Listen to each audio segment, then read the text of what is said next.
When you look at the world around you, are you upset?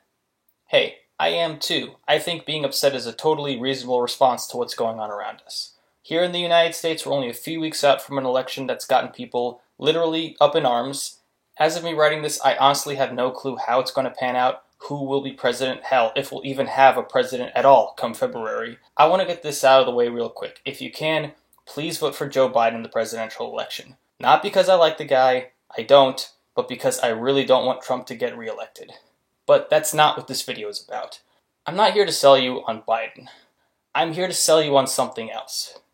Biden is promising to be a continuation of the way politics used to be. The good old days when guys like Obama, Bush, and Clinton ran things. A sort of return to normalcy. I don't think a return to normalcy is good enough. In fact, I think a return to normalcy, while better than the alternative, is still a bad thing. There are some big problems that were still problems back when things were normal. Poverty, racial bigotry, sexual bigotry, all of these were issues before Trump was elected, and I would argue all of these issues will still be issues unless we work to resolve them on a structural level. I don't think these issues are solvable on an individual level. Yes, you can solve individual instances of someone being poor, or racist, or sexist, but if we want to put a real dent in these problems, we need to attack the root causes of them, and those are unfair social structures. I've had plenty of conversations where someone's told me something like this. Poverty, racial bigotry, and sexual bigotry aren't social issues, they're individual issues. We're not the products of society, we're all individuals. We're all the result of the decisions that we make, and those decisions are driven by personal virtues and vices, which we need to take personal responsibility for. Now, I certainly agree that we all have individual agency and that taking personal responsibility is a good thing, but it's totally ridiculous to claim that we don't have problems rooted in society. This idea runs into a paradox as soon as you actually look at the world around us. People of different genders tend to have different types of jobs. People of different races tend to be imprisoned at different rates. People in different countries enjoy different standards of living. In fact, the very existence of wealthy and poor countries proves that not every society is of equal standing and affords everyone equal opportunities. So in order to explain all this within an individual's mindset, I'll sometimes hear that, well, this still isn't a social issue, these are still individual problems. It's just that certain groups of people are worse at making good decisions than other people. Of course, this is all the result of individual decisions, it's just that people are individually making bad decisions as a group, because certain groups of individuals are totally disconnectedly, but still, as a group, making the same bad decisions on a group level as individuals by coincidence, I guess. Hopefully you can agree with me that this paradox of individuality doesn't make sense. Hopefully you're willing to go a step further and agree that the problem also doesn't lie in some sort of biological inferiority or superiority. I don't believe that Africans are genetically lazier than Europeans, or that women are genetically worse at engineering than men, or that blacks are genetically more inclined to theft and violence than whites. I think the problems these groups face, and the stereotypes that they endure, are largely the result of unfair social structures.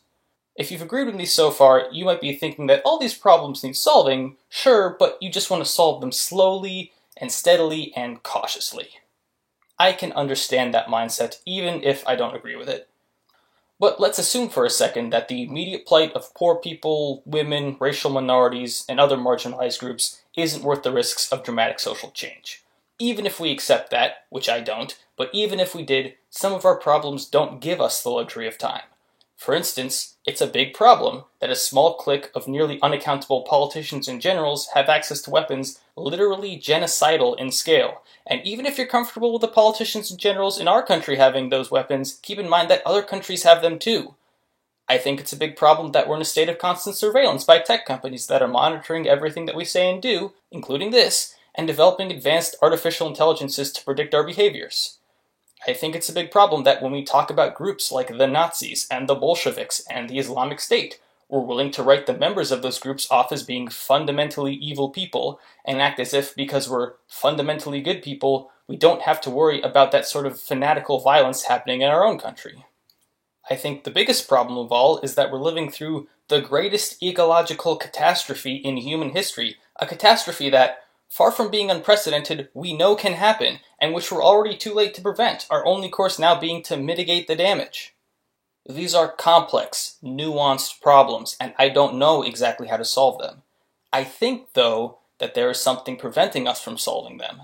Specifically, I think the people in power are preventing us from solving them.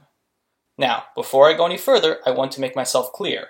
I am not saying that there's a secret club where all the global elites gather together, do silly rituals, and make plans for world domination.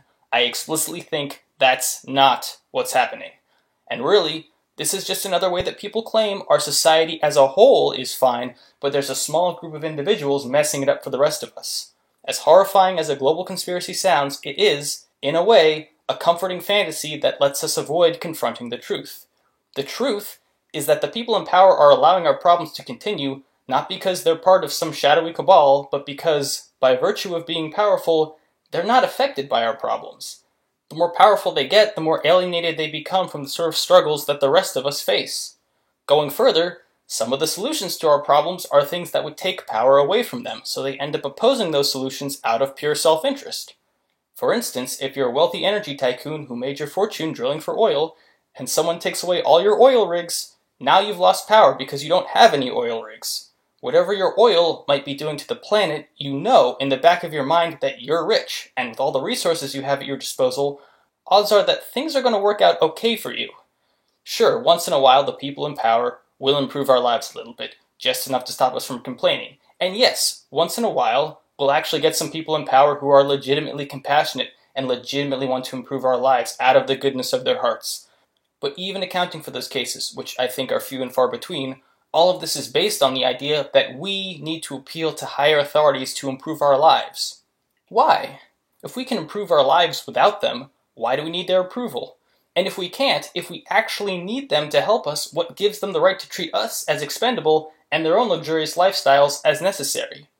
If we want real change, we can't afford to keep treating these people like they're our betters. We can't appeal to their good nature and hope that they save us. I think we need to reject this phony hierarchy and make it clear that we're the ones in charge. In a word, if we want change, then we need liberation. What is liberation? When I say the word libertarian, if you're an American like me, you probably have a specific type of person in mind.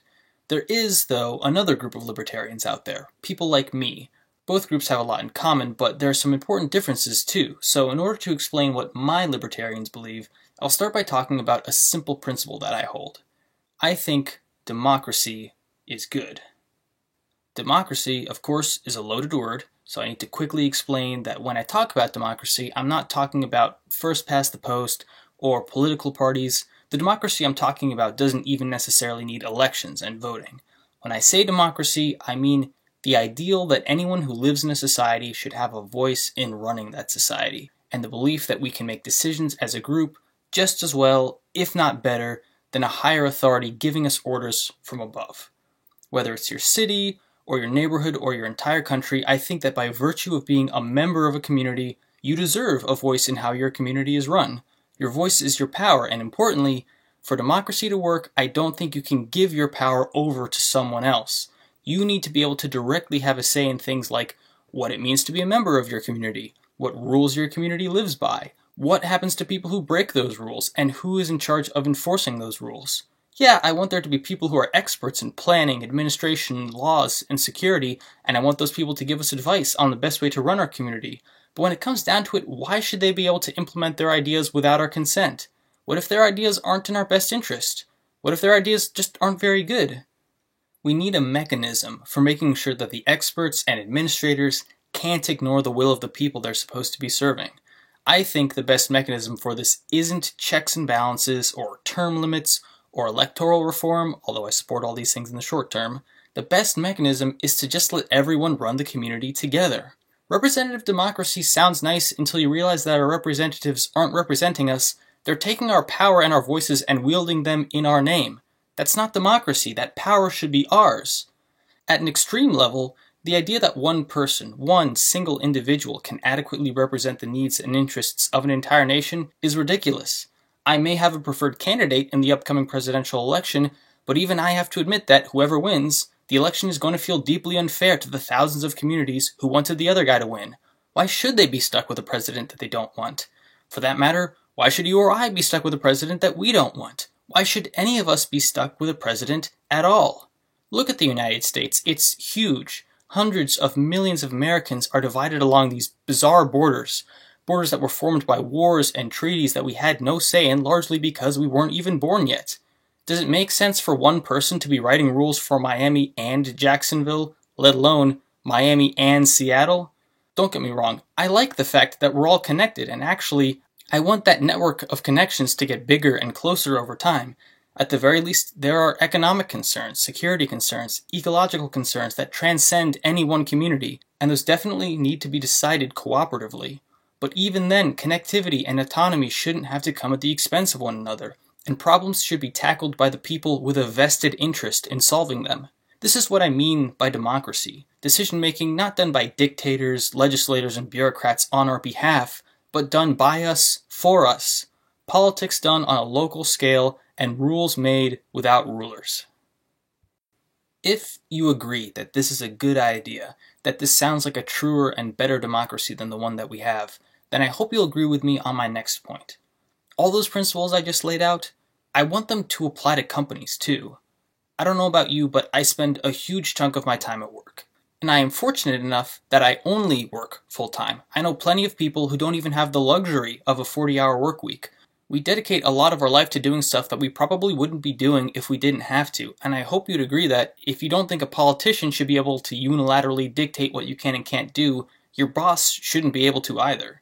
Think about the bosses you've had. Was your work experience really improved by the fact that they were the ones dictating who did what, how they should do it, when they should do it, where they should do it, while you and your coworkers had no say in the matter? I've had some good bosses in the past who I was glad were around because they helped keep things running, but even they shouldn't have been unaccountable to the people below them. In fact, one of the things that usually set my good bosses apart was that they listened to their workers, they accepted feedback, they gave people the flexibility to work in the ways they knew were most efficient. All of those things are things that they could have done as a leader and an administrator, but they didn't have to be a boss to do them.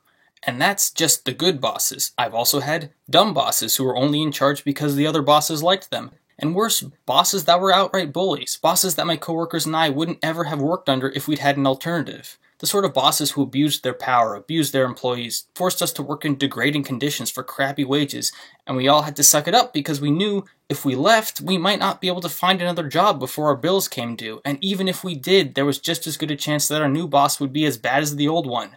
If we're spending hours upon hours every day doing something, we need to have a say in what that is and how it's getting done and who we're doing it with. That, of course, is just the workplace. Consider how much power private entities hold over us even outside of work. For most of us, food, shelter, healthcare, transportation, and in some cases, security and education are held by companies or wealthy individuals and are distributed not with any consideration for our interests, but entirely based on their interests. Take medicine, for instance. Medicine is not a luxury. Far from it, for many people, medicine can be the difference between a tolerable life and a miserable life, or even life and death. If the people gathering the ingredients are compensated, and the people manufacturing the medicine are compensated, and the people distributing the medicine are compensated, then who has the right to demand a profit? What pharmaceutical executive works so hard that they can justify $1 million paycheck supported by $100 markups for products that may literally be the difference between someone dying or not? What human being is so much better than the rest of us that we should let them weigh a person's health against money? The power of business is not so different than the power of state. They are different, absolutely, but at a fundamental level, they're both taking control of society out of the hands of the community and into the hands of bosses. The bosses of state at least claim to act on our behalf even when they don't. The bosses of business, for the most part, don't even pretend to care about us. Instead, we're told that if we don't like their decisions, we should start our own businesses, ignoring, of course, that most people don't have the money necessary to start their own business, and even when they do, the risk of investing in your own business isn't the same for someone with $10,000 as it is for someone with $100,000, or $1 million, or $10 million. We can always vote by choosing which products to buy, which companies to shop with, and which industries to invest in, but this idea of voting with your dollar has an obvious flaw. The people with the most dollars have the most votes. Capitalism may pass itself off as free and democratic, but a democracy where wealth equals power defeats the whole purpose of democracy. To say that capitalism is a free system, you may as well argue that a party dictatorship is free. Yeah, anyone can hypothetically join the ruling party, and if they work hard enough, impress their superiors, and rise up the ranks, they may one day end up the master of their own destiny. But most people are going to spend their whole lives doing nothing but following orders with no meaningful input on what happens to them. That freedom just won't happen for them, and it shouldn't be up to the bosses to decide if it happens, regardless of whether they're political bosses or corporate bosses. Don't get me wrong, I think capitalism is far more free than a party dictatorship, but it still isn't true freedom. It's just another way for higher authorities to control us. Economic democracy is real, though. For the longest time, I believed that there were only two options for an economy: capitalism or a command economy, one run by a centralized state bureaucracy. Of course, most people, when they see that, are going to choose capitalism. They want to be free, and they see capitalism as the more free choice, and like me, they probably spent their whole lives being told that these were the only choices, but they aren't our only choices. There are other ways we can structure our economy, ways where we don't have to hand our power over to bureaucrats, royals, or businessmen. There are worker cooperatives, community-run farms, trade unions. These aren't just nice ideas. All these things exist in the real world, and all these things can be democratically run, without bosses, without the state. Economic freedom and political freedom don't have to be treated like two separate things. They can be treated like two expressions of one thing, one singular desire to have a voice, to have a truly democratic society. The philosophy I've been describing is what's known as libertarian socialism. I want to be clear that not every libertarian socialist will agree with every point I just made, or all the terminology I just used. Broadly speaking, though, this is the philosophy of libertarian socialism. Democracy, decentralization, rules without rulers, society without a state. Libertarian socialism as a social philosophy was first created in the mid-19th century, but there have been communities that have practiced this in one form or another since the dawn of humanity. There are a bunch of different sub-ideologies under the libertarian socialist umbrella. Some libertarian socialists follow in the footsteps of Karl Marx, but they reject the authoritarian violence of Stalin and Lenin and Mao. Others follow in the anarchist tradition, but they shy away from the more individualistic tendencies of anarchism. While these thinkers have different ideas on exactly how society should be structured, they're all united in this one idea: that true freedom means that decision-making power, both political and economic, is vested directly in the people. I don't want to go into detail on all these thinkers and all the different strategies and ideologies that they proposed to implement libertarian socialism, partly because that would take too long, and partly for a different reason that I'll get to later. If you're curious, though, there are sources in the description for further reading. Instead, I want to address the most common criticism I hear of libertarian socialism. It goes a little something like this: humans are, by nature, selfish. We really only care about ourselves, and things like empathy and compassion can, at best, extend to our immediate family and friends, and they certainly can't extend far enough to run society without the strong hand of authority to keep people in line. Without authority, social order would break down and there would be violent chaos. This is kind of two thoughts, and I'm going to start with the latter. Is anarchy really just violent chaos? It's a common misconception that anarchy means no rules.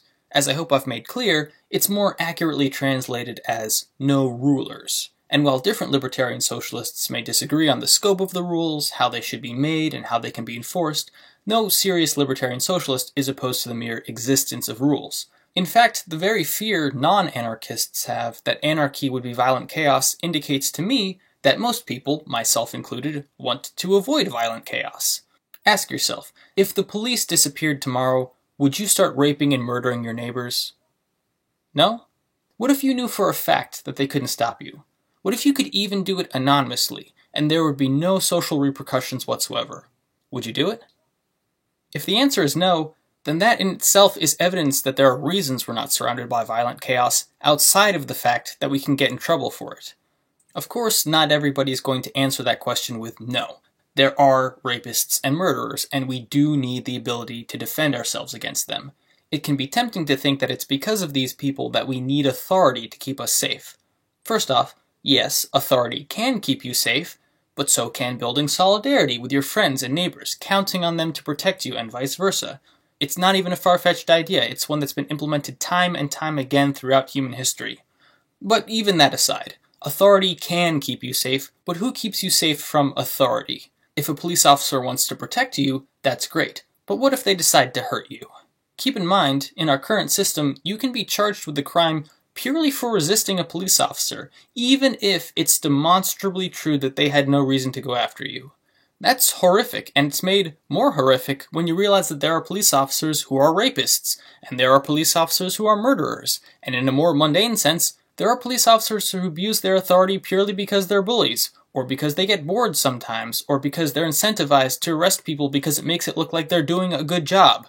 I absolutely want there to be people in my community who can protect me, and I'd like them to be well equipped and well trained too, but they have to be accountable to me. They can't be a higher authority that follows a different set of rules and doesn't face consequences. Maybe you think higher authority, with its different rules and lack of consequences, might still be a good thing. We just need better people to act as that higher authority. You probably have some vision in your mind of the average person. Maybe you see that person as too dumb, or too greedy, or too bigoted to be trusted with power. Maybe you think that society would be better if people like you ran the show on behalf of those people. Yours is a nicer, more benevolent authority. And for the sake of argument, let's say this happens, and now you're in power, and let's say you don't end up alienated and corrupted by that power. I think alienation and corruption is probably what would happen, but it doesn't always happen. Maybe you'll be one of the exceptions. And I can relate to your frustrations. If the neighborhood I live in seceded from the United States and established itself as a libertarian society, I don't know that I'd be better off. I don't know that my neighbors wouldn't just form a lynch mob and start killing people. So maybe your enlightened monarchy is the way to go. The problem is, that's predicated on you, the incorruptible dictator, being the one in power. What happens when you die? Take yourself out of the equation. Imagine a society where a random person is picked to be the leader. If you think the average person is intelligent and kind-hearted, then that society would be just as well off if it ran itself democratically. If, on the other hand, the average person is dumb, cruel, and violent, then you haven't solved anything. You can only roll the dice so many times before you end up with a dumb, cruel, violent leader. Of course, the next leader is probably not just randomly selected, and you might think you can set up a system that guarantees more people like you end up in power. But how long can that system maintain itself? It might only have to fail one time in order to fail forever, because once someone comes into power who doesn't have everyone's best interests at heart, they may not care about continuing your legacy, and the more power invested at the top, the more fallible the system is. And at a basic level, if you think the average person can't be trusted with power, then your system is set up to exclude the average person from coming into power, and the system is, by design, alienating higher authorities from the average person. The seeds of corruption of power are already there. It's untenable. I'd argue that democracy, true, thorough democracy, is the only way to prevent this from happening. But what about human nature? Aren't we all just naturally selfish? Ultimately, don't we all care about ourselves too much and others too little for libertarian socialism to work? I don't think so. More than that, I think many of the people currently in power have helped promote the narrative that humans are naturally selfish because they benefit from it. They benefit from the idea that we're all in it for ourselves, that life is a struggle for survival, where the strongest win and the weak perish. Firstly, if you're already in power, this makes it seem like you being in power is the result of you being better than everyone else, and not because there are social structures that gave you better opportunities than other people. Secondly, it also makes everyone who's not in power view everyone else as a potential threat, keeping them divided. If you see your job as a finite resource and your coworkers as competition for that resource, you won't want to organize with them against the management. If you see your neighbors as secret murderers and rapists, you're going to want to take power away from them and put it in the hands of the police. If you see other nations and religions and cultures as engaged with yours in a war for supremacy, you're going to see tolerance and solidarity not as virtues, but dangerous weaknesses. And the really messed up thing is, the more people who buy into this type of thought, the more true it becomes. It's not our genes that are at fault, though, it's our culture. This is a mindset that needs to be fought, and it can be fought. I take a lot of hope from the fact that even with all the indoctrination, all the years of people telling us that we're chumps unless we look out for us and ours first, even then the world is full of empathy and compassion. People donate to charities, they volunteer to help their communities, or even volunteer to fly halfway across the world and help total strangers. They engage in activism in support of groups that they aren't a part of, and I can tell you from personal experience that can be a pretty thankless task. Why do they do these things? It's because they genuinely find all those things intrinsically rewarding. the act of helping others is, in itself, worthwhile to them. Now, before I get ahead of myself, I want to be clear that I don't think human nature is to be empathetic and compassionate any more than it is to be selfish. I don't think there is some fixed core of human nature that's as easily definable as that. I do think that our society needs to be set up in a way to reward empathy and compassion. For an example, take the dog-eat-dog business world. These systems encourage looking out for yourself above everyone else. I don't know if these systems create selfish people by forcing them into an environment of pure self-interest, or if they just allow the most selfish people to prosper, and it's probably a bit of both. But I do know that these systems encourage selfishness by rewarding it. If we want to solve society's problems, we need to restructure society so that it rewards those who work to help not just themselves, but their communities and their workplaces as a whole. Here's the kicker though. Let's say you have no empathy and no compassion and you only care about yourself. I'm sorry to hear that. But if you're one of the 319 million Americans who isn't an executive, a high-level manager, or a politician, then in libertarian socialism you're still coming out ahead. The only people who don't benefit from the elimination of authority are the people at the top of the ladder. And what is their punishment? What is the fate that they must suffer? Well, they have to live like the rest of us. How traumatic for them. All the benefits of libertarian socialism aside, and all the horrors of the current system aside, maybe you agree I've made a convincing case, or at least made some good points, but there's still something holding you back. It's the thought, is all this really necessary? For the longest time, whenever someone brought up anarchism or socialism, this was my response. In fact, this was my view up until this year. Is all this really necessary? Why can't we just make a few more regulations, add a few more checks and balances, and encourage each other to be a little nicer? Why can't we be slow and steady and cautious? We can't solve our problems this way. Not in the long term, anyhow. Vote in a new president, work for a different boss, buy from a more ethical company. Yeah, that can work on a small scale in the short term, but as long as the systems that allowed the tyrannical president and the sadistic boss and the exploitative company to rise in the first place go unaddressed, there will always be more oppressors waiting in the wings to take the stage. And as long as we recognize the higher authorities as legitimate, they will always have the upper hand because they not only write the rules, they write the rules on how the rules get written. There's a social contract, right? We give our power to them, and in exchange, they promise to use that power to help us. If they ever decide to use that power against us, though, we just have to suck it up. Some of us are fortunate enough that we can vote, and I'm grateful that I can vote, but even voting is a half measure of freedom. We're still just choosing who we want to take our power, not using our power ourselves. Protest is treated as okay, but even mild disruption is seen as going too far, while physical violence against us is seen as acceptable. And of course, sometimes even silent protest is vilified if it actually risks changing people's minds. Like many of us, I spent so much of my life waiting and hoping that one day we'd just get some nice people in power and they'd be the ones to fix our problems. That is a fool's hope. Yes, we might have some success, but it will always be temporary, because as long as we place authorities above us, there will always be people who will want to use that power against us, and they don't have the same compunctions that the nice authorities do. Our problems are too vast and too dangerous to wait for the system to change gradually. Take climate change.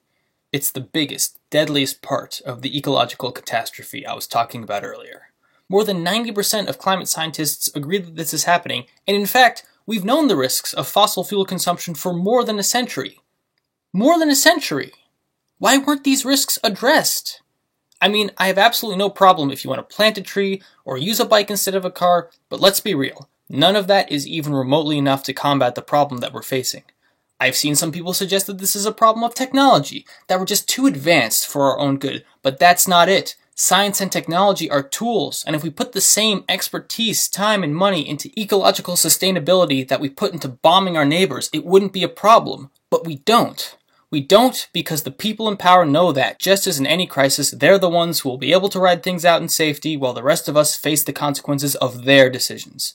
WMDs, mass surveillance, authoritarian violence, and ecological destruction aren't the results of too much technology or human nature. They're the results of hierarchy. They're outgrowths of saying, these people are rulers whose interests are to be catered to, and these people are servants who must cater to those interests. They're outgrowths of dividing the world into winners and losers, and saying that to be a winner is to dominate and exploit your fellow human beings, and to be a loser is to be dominated and exploited. If the world is seen through that lens, maybe it's not surprising how many people think the only way to escape victimhood is by giving their power to the biggest winner and hoping that winner doesn't use it against them. These hierarchies permeate every part of our social world. They permeate our government, our economy, our culture, even our history. Growing up, I was taught that history was more or less over, and that it ended with the triumph of America and the American system, liberal, capitalist democracy, that American values and American ideology were so much stronger than all other values and ideology that now all conflict was between a barbaric past and an enlightened present. But let's take a closer look at that. Let's dig down on the assertion that history really ended and America won. Last I checked, there are a lot of countries that don't follow the American system. We still have social democracies and theocracies and monarchies. We have whatever China is, which is socialism whenever China is an oppressive dictatorship, but capitalism whenever China is an economic powerhouse, so make of that what you will.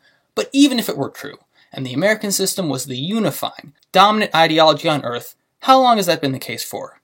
Since 1989? That's 31 years. 3 decades, and we're already sure that history is over, and that this is it. This is what all human civilization was leading up to.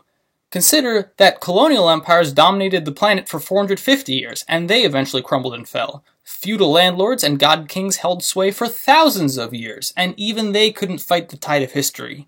So, is liberal capitalist democracy really it? For what it's worth, I don't think so. And that's a good thing, because I think we can do better. This is the part where I'd like to end everything on a big, optimistic crescendo and say that all that good stuff I talked about is just around the corner. But that would be a lie. I don't know what's going to happen. Frankly, the deck is stacked against libertarian socialists. Libertarian socialism is still very unpopular. I know that there are a lot of people in my own country who would gladly kill me just for talking about these ideas, and I'm not trying to say I'm a tough guy for making this video. I'm really not a tough guy. If anything, it makes me frustrated and sad to know how far some people will go to say that things can't get better, and if you try to make things better, you're the enemy. Even if libertarian socialism was popular, its opponents are, by definition, the people hoarding the most resources and commanding the biggest armies and leading the most repressive states. Taking them on is a tall ask. And if we beat them, we have to make sure that we don't end up worse than they were. Many great, idealistic revolutions have descended into the same sort of authoritarian violence that they sought to do away with. And even if we somehow manage to overcome all those hurdles, poverty and bigotry won't just disappear. We still have to address them, and all the other problems I mentioned. Conservatives, when they talk about changing society for the better, can appeal to a vision of the past. Some bygone era where things were good, where everyone knew their place and everything made sense. That bygone era is, of course, a lie, but it's a lie that people can latch on to. We can't do that. At least, I don't think we can do that honestly. And this is why I don't want us to fixate on other libertarian socialist projects. Don't get me wrong, there are libertarian socialist projects that have existed, some even quite successfully, and some that are ongoing right now. They're beautiful and inspiring, and I absolutely think that any libertarian socialist should want to support struggles for liberation across the globe. But I don't want to look at these and say, this is it, this is how it's done, this is our recipe for utopia. I want us to accept that utopia doesn't exist. Libertarian socialism isn't the end of history any more than liberal capitalist democracy is the end of history. It's a process. We can't set the controls for liberation, put our feet up, and call it a job well done. I think just as an athlete doesn't stop training, or a professor doesn't stop learning, we can't stop examining our own strategies and ideologies and trying to refine them. Society is not chemistry. There is no formula for a society that will work for every person in every place, at every time. Maybe our biggest disadvantage is that we can't sell people a concrete utopia in the same way conservatives do. But the flip side of that is that we can sell them on something better. Libertarian socialism is a political, economic, and social philosophy, yes, but also it's art. It's free and organic and even creative. Our system can evolve and adapt, and theirs can't, not in the same way, because it's predicated on a myth that utopia already happened, while ours is predicated on an ideal that the best bits of human history are still to come. I don't know anyone who became a radical overnight. I think we all had this creeping realization that something was thoroughly, deeply wrong with society, something that we couldn't fix with petitions and phone calls to our member of Congress. I remember when I first started learning about these ideas, and feeling excited to enter leftist spaces and talk with people who understood what I was feeling. I'll be honest, it didn't always turn out like I'd hoped. A lot of those spaces were filled with petty disagreements and people accusing each other of not being smart enough or ideologically pure enough. This is not a uniquely libertarian socialist thing, but libertarian socialists are definitely not immune to it, and it's a problem our community needs to address. There were a lot of people, though, both friends and strangers, who were kind and encouraging and willing to take the time to explain their ideas to me. It's those people who pushed me past my misgivings about libertarian socialism, and that's kind of why I made this video. There are lots of people around me, liberals, moderates, progressives, people who have the same concerns as me and want the same things I want, but are afraid. Like me, they've probably spent their whole life being told that the current system is basically as good as it gets, and that we can rock the boat a little bit, but if we rock it too much, we're going to ruin everything. I don't think believing this in itself makes anyone an unreasonable person. I think many of the people who disagree with me are people that care about making the world a better place, and might be receptive to these ideas if they were exposed to them. I kind of assume that everyone who hasn't clicked away by this point is at least a little on board with what I'm saying, but if you're still watching and everything I've said has sounded like a complete fantasy to you, I hope, if nothing else, you can believe I'm not some crazed maniac.